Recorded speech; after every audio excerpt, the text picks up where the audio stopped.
Batch 93 kami. Just so you know, 1993 kami. Batch 93. Niya in 30 years. Alam niyo na.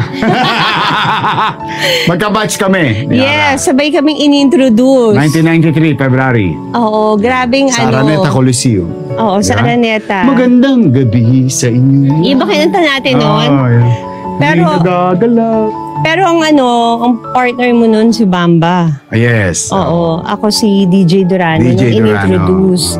So, sabay kami nag-audition nung time na yun. Sobrang patpat pa si Yorme noon. Hanger. As in hanger. Tapos, hindi ko makalimutan nung suot mo mustard.